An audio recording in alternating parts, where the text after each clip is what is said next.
Perkenalkan, nama saya Maria Elizabeth, NIM 0831900114, Program Studi Pendidikan Biologi, Fakultas Keguruan dan Ilmu Pendidikan dari Universitas Nusa Nipah Indonesia. Pada video kali ini, saya akan mengerjakan tugas mata kuliah statistik tentang uji hipotesis komparatif K-sampel non-parametrik uji Kruskal-Wallis menggunakan aplikasi SPSS. Tetapi sebelum kita melakukan uji Kruskal-Wallis, terlebih dahulu kita harus mengetahui konsep dasar dari uji Kruskal-Wallis itu sendiri. Jadi yang pertama, uji Kruskal-Wallis bertujuan untuk mengetahui apakah terdapat perbedaan rata-rata data lebih dari 2 kelompok independen atau minimal 3 kelompok independen. Yang kedua, uji Kruskal-Wallis merupakan alternatif dari uji one-way ANOVA. Namun sebelum dilakukan uji Kruskal-Wallis, ada beberapa syarat yang harus terpenuhi. Syarat yang pertama, data tidak berdistribusi dengan normal. Syarat yang kedua, skala data ordinal, interval atau rasio. Selanjutnya di sini, saya juga mempunyai contoh kasus untuk uji Kruskal-Wallis. Di sini, jadi ini contohnya adalah dilakukan penelitian untuk mengetahui perbedaan prestasi kerja pegawai yang rumahnya jauh dan dekat. Jarak rumah ini dikelompokkan menjadi 3, yaitu yang pertama 1-5 km, yang kedua lebih dari 5-10 km, dan yang ketiga lebih dari 10 km. Penelitian ini dilakukan pada 3 kelompok sampel yang diambil secara random. Jumlah pegawai pada sampel 1 sama dengan 11, sampel 2 sama dengan 12, dan sampel 3 sama dengan 10. Pengukuran dilakukan dengan instrumen prestasi. Nah, tetapi sebelum kita melakukan pengujian, terlebih dahulu kita harus tentukan H0 dan HA-nya. Jadi di sini H0-nya yaitu tidak terdapat perbedaan prestasi kerja pegawai berdasarkan jarak rumah dengan jarak kantor. Kemudian untuk HA-nya yaitu terdapat perbedaan prestasi kerja pegawai berdasarkan jarak rumah dengan jarak kantor. Nah, di sini saya melakukan pengujian dengan taraf kepercayaannya 95%, jadi alfanya adalah 0,05. Selanjutnya di sini saya sudah membuat datanya pada Microsoft Excel agar lebih mudah diinput pada aplikasi SPSS. Selanjutnya di sini saya pada kolom jarak di sini ada simbol 1, 2, dan 3. Jadi di sini simbol 1 untuk jarak 0 sampai 5 km, simbol 2 untuk jarak lebih dari 5 sampai 10 km, dan simbol 3 untuk jarak lebih dari 10 km. Jadi langsung saja kita melakukan analisis data. Kita langsung saja buka aplikasi SPSS.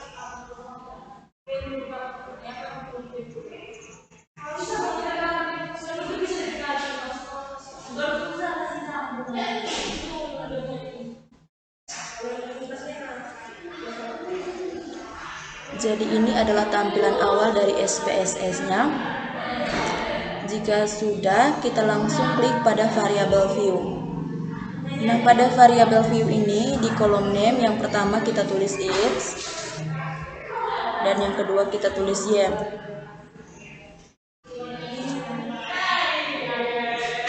Selanjutnya pada kolom desimal diganti dengan angka 0 karena di sini tidak ada pecahannya.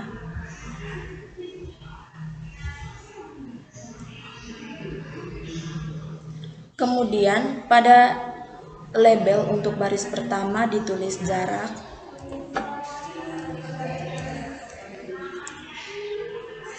dan baris kedua ditulis hasil. Selanjutnya pada kolom value simbol 1 untuk jarak 0 sampai 5 km,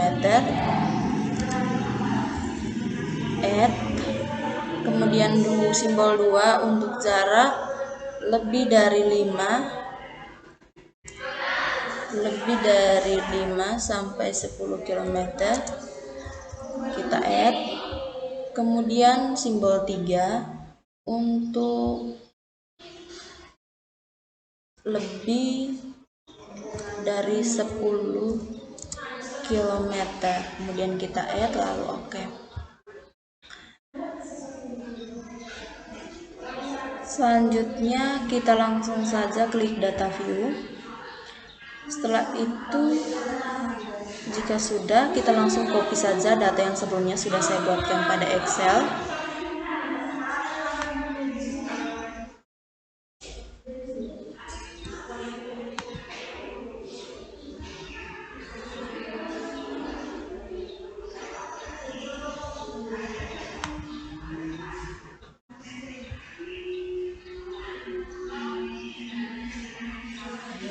Selanjutnya, di sini saya akan melakukan uji normalitas data untuk mengetahui apakah data berdistribusi dengan normal atau tidak.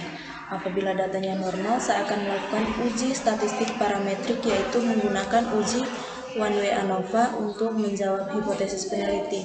Dan apabila datanya tidak normal, saya akan melakukan uji statistik non-parametrik, yaitu menggunakan uji Kruskal-Wallis. Jadi langsung saja klik Analyze. Pilih deskriptif statistik dan kita klik pada explore. Untuk variabel jarak kita masukkan pada factor list, dan untuk variabel hasil kita masukkan pada dependent list. Selanjutnya kita pilih plots dan centang pada normality plot retest, kemudian continue dan oke.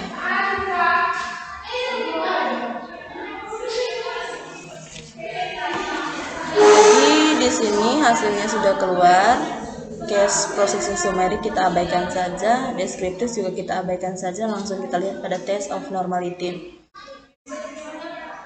Tetapi sebelum kita melihat hasilnya secara detail, terlebih dahulu kita harus mengetahui terlebih dahulu dasar pengambilan keputusan untuk uji normalitas itu sendiri.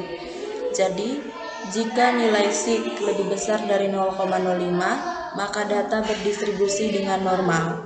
Dan jika nilai sig kurang dari 0,05, maka data berdistribusi tidak normal. Setelah kita mengetahui dasar pengambilan keputusannya, langsung saja kita lihat hasil dari test of normality. Jadi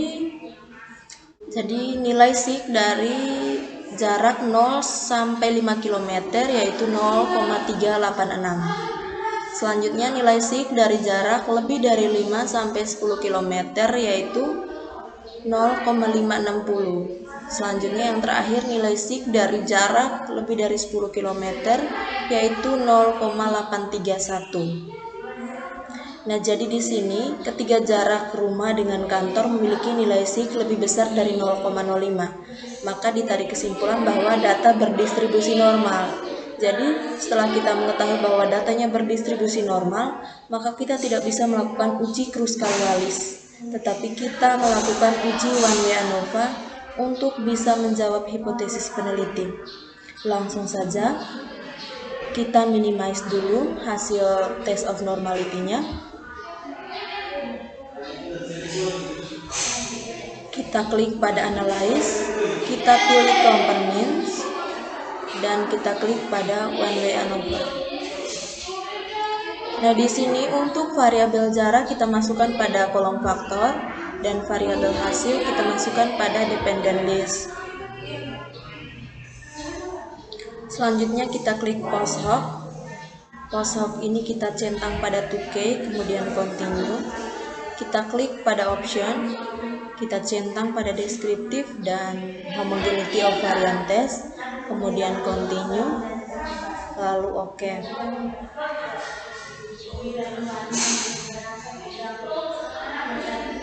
Jadi di sini sudah dapat hasilnya. Kita lihat yang pertama pada deskriptif.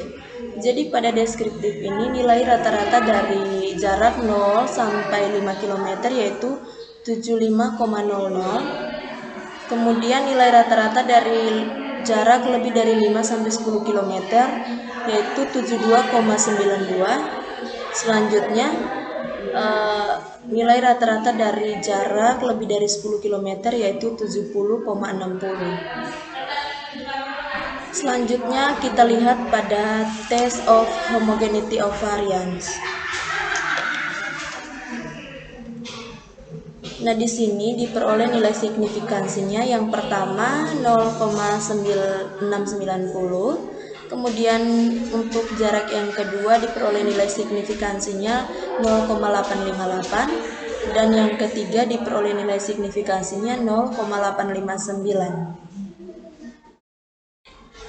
Karena nilai dari ketiga jarak ini memiliki nilai signifikansinya lebih besar dari 0,05, maka dapat disimpulkan bahwa varian ketiga produktivitas maka disimpulkan bahwa varian ketiga jarak dari rumah ke kantor ini adalah sama atau homogen, sehingga asumsi homogenitas dalam uji one way ANOVA terpenuhi. Karena dalam pengujian one way ANOVA ada syarat. Yang pertama, datanya harus normal dan kita juga harus mengecek apakah datanya homogen atau tidak. Karena di sini datanya homogen, jadi kita bisa melakukan uji one way ANOVA. Selanjutnya kita lihat pada hasil dari uji ANOVA-nya. Jadi dalam uji ANOVA ini bertujuan untuk menguji apakah ketiga sampel memiliki rata-rata sama atau berbeda. Jadi dalam uji one way ANOVA ada dasar pengambilan keputusan. Jadi jika nilai signifikansinya lebih besar dari 0,05 maka rata-rata sama. Sedangkan jika nilai signifikansinya kurang dari 0,05 maka rata-rata berbeda. Berdasarkan hasil yang sudah ada ini, nilai signifikansinya yaitu 0,790. Nilai signifikansi ini lebih besar dari 0,05, maka rata-ratanya sama. Sehingga dapat disimpulkan bahwa rata-rata dari ketiga sampel jarak dari rumah ke kantor ini sama. Jadi kita dapat menentukan bahwa